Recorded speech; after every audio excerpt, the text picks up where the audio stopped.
Sobre esse Boletim Focus e principalmente sobre essa preocupação com a inflação em 5,11% para este ano, conversamos agora com Andréa Ângelo, estrategista de inflação da Warren Investimentos. Seja bem-vinda à nossa programação. Minha cara, um ótimo dia a você. Oi, Gabriel. Um prazer estar aqui com você. Bom dia. O que está piorando tanto em 13 semanas seguidas, ô Andréa? Porque que o mercado está reajustando de forma talvez até ininterrupta, sem parar, este dado esperado para a inflação deste ano? Gabriel, as notícias não são boas na inflação. Todo o balanço de riscos que a gente começa dizendo, ele está para a mesma direção e a direção altista. Tá difícil a gente encontrar algum risco ou algum fator que pode deixar a projeção de inflação deste e do próximo ano para baixo. Então, o que a gente tem? Você bem mesmo citou, a gente tem muitos estímulos fiscais e os preços não param de subir por isso. Você quer um impulso à demanda, tem os efeitos do choque de petróleo por conta da guerra, e tem também agora um efeito que é bastante relevante sobre a escala 6 por 1, porque tem um impacto na inflação, então é mais custo também para a empresa e acaba que a empresa também repassa isso para o consumidor. Então, além do El Ninho, que é um custo de uma alimentação mais cara por conta de fatores climáticos. Então, acho que esses 4 grandes grupos ali, eles somam e deixam a inflação desse e do próximo ano para cima. Então, por isso que o Focus, que é um termômetro dos analistas de mercado, ele não parou de subir, porque os analistas, a cada momento, eles vão se convencendo de que a inflação é para cima e vão ajustando. Só que o problema é que os riscos não param de aparecer para esse lado. Então, a cada semana vai colocando-se um pouco mais de projeção de inflação no Boletim Focus. E como você disse, a Selic tem que subir, o câmbio, se ele também der sinais de que ele não para de subir, até por conta do último pregão na sexta-feira, que foi bem ruim aqui para o Brasil, tem mais um risco na mesma direção. Agora, André, com qual número vocês estão trabalhando aí na Warren? Quando vocês olham para este 5,11, vocês estão basicamente em linha com o mercado financeiro, estão um pouco mais otimistas, mais pessimistas? O que vocês estão colocando na conta para tomada de decisão por aí? A gente coloca na conta esse ano 5,5, Gabriel. Por quê? A gente já coloca o fim da escala 6 por 1, o impacto da alta de 40% do petróleo, o risco do El Ninho. Então, se a gente juntar tudo isso, a inflação desse ano ela vai para 5,5. Ou seja, os analistas de mercado, em média, que é o que o Boletim Focus mostra, ele está 5,11. Mas como os riscos ainda estão se concretizando e os analistas vão se convencendo, eu acredito que esse Focus ele não vai parar de subir ainda, tá? E o pior de tudo, que para a política monetária, para o Banco Central, o horizonte relevante é mais à frente, é o 2027 também. E aí, para esse ano, todos esses riscos que eu falei, ele não é só para a inflação de 2026, é para o ano de 2027 também. Então, há uma correção dessas projeções, a gente vê a inflação do ano que vem bem ruim, talvez mais próxima de 5%, pensando em todos esses riscos, colocando de fato nas projeções. E aí, se você traz essa estrutura talvez muito pior para a inflação para o ano que vem, porque se eu não me engano o Focus, até queria pedir para a nossa produção colocar a arte novamente dessas projeções de mercado, se a gente tiver com facilidade essa apresentação.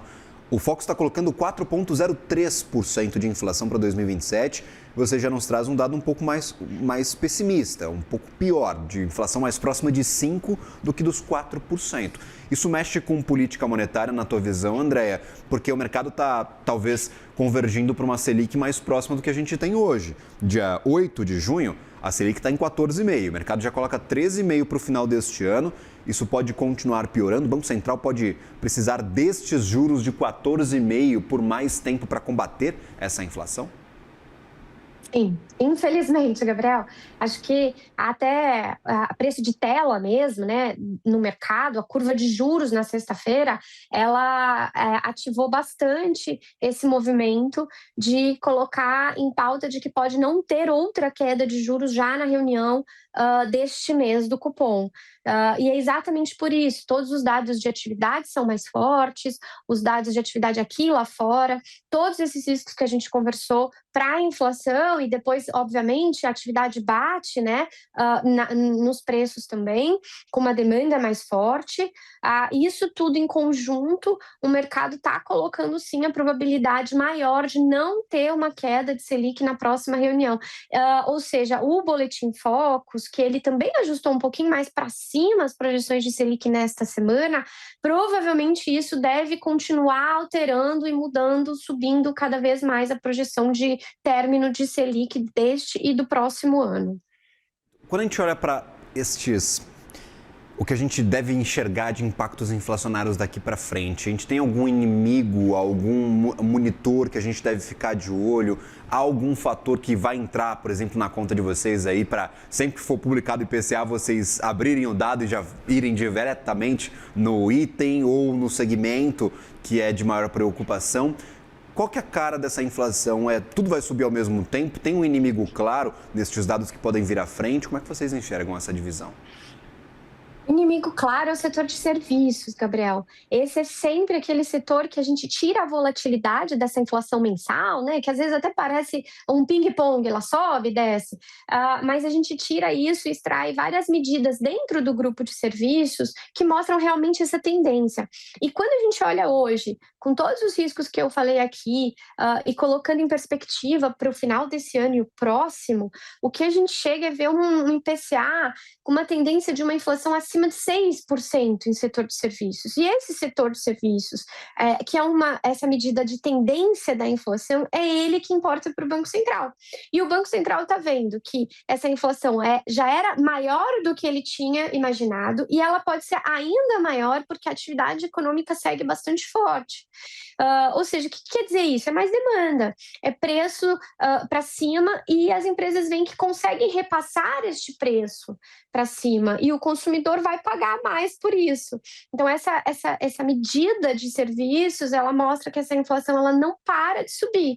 Então, ela já não parava antes da guerra, acho que ela está num patamar muito elevado. Antes da guerra, a gente achava que essa medida de tendência da inflação, ela ia permanecer num nível alto por mais tempo. Só que agora o grande problema é que ela pode piorar, ou seja, ela já estava num nível ruim e ela pode ainda ficar mais elevada. E por isso que, olhando em perspectiva, a tendência é de uma inflação mais elevada nesse grupo que incomoda bastante, é o grupo que o Banco Central está mais atento. O Banco Central ele não tem que ficar atento à volatilidade de um clima, de uns efeitos primários disso, mas na inflação como um todo. E realmente é isso que está trazendo à tona e essa reprecificação do mercado de que a gente vai precisar de taxa de juros mais alta por mais tempo. E não é só um problema aqui, né? A gente viu a semana passada o Banco Central norte-americano com dado de emprego muito forte e a curva por lá também sendo reprecificada e precisando de mais juros. Então acho que é um movimento que acontece não só no Brasil, acho que isso é importante a gente dizer, mas obviamente que o Brasil tem as jabuticabas internas que precisa lidar também.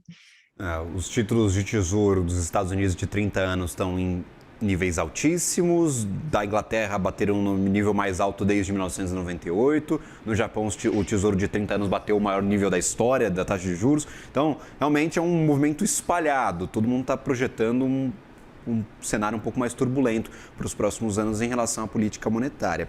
Quando a gente olha para dois pontos que eu queria aqui trazer contigo, André. Balanço de riscos do Banco Central. Na última reunião, na última decisão, o balanço foi apresentado como simétrico. As condições que estão postas hoje para a economia brasileira exigem talvez uma reformulação deste balanço de riscos que aparece nas publicações do Banco Central? E segunda pergunta, só para a gente encaminhar para o final essa nossa conversa, minha cara. O quanto guerra afeta ou não este cenário? Se a gente terminar com a guerra, se a guerra acabar amanhã, o cenário ainda é muito pessimista por conta desses outros riscos que você trouxe ou a guerra é o principal fator que vai levar a inflação para cima aqui em diante? Olha, colocando o que você trouxe primeiro sobre o balanço de riscos do Banco Central, ele provavelmente deve rever.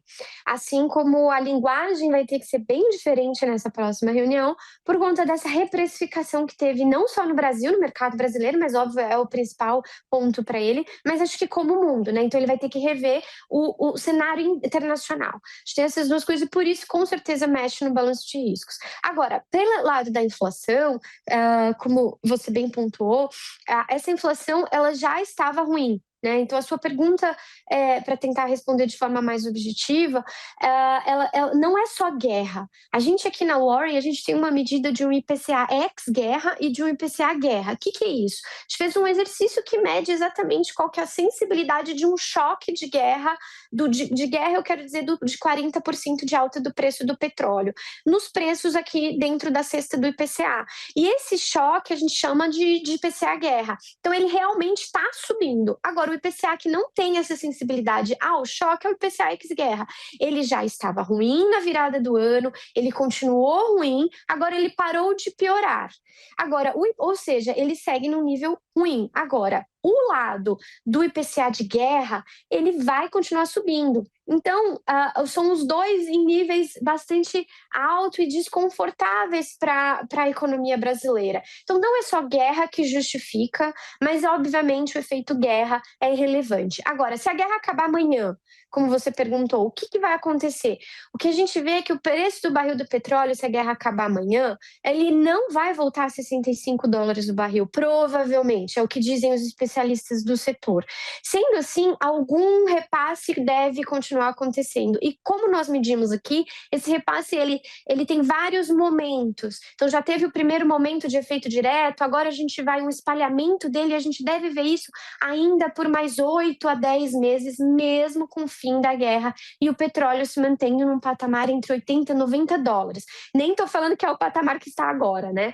Então, realmente é um cenário conturbado, exige cautela, cenário internacional mais difícil e a economia brasileira, a economia doméstica sentindo. E o Banco Central tem que reagir. Muito obrigado, André Ângelo, estrategista de inflação da Warren, por nos ajudar a entender este cenário, porque que está piorando tanto na visão dos economistas essa projeção de inflação e de Selic para este ano. Até uma próxima, minha cara. Um bom trabalho a você, uma ótima semana. Até uma próxima, muito obrigada, boa semana. Valeu.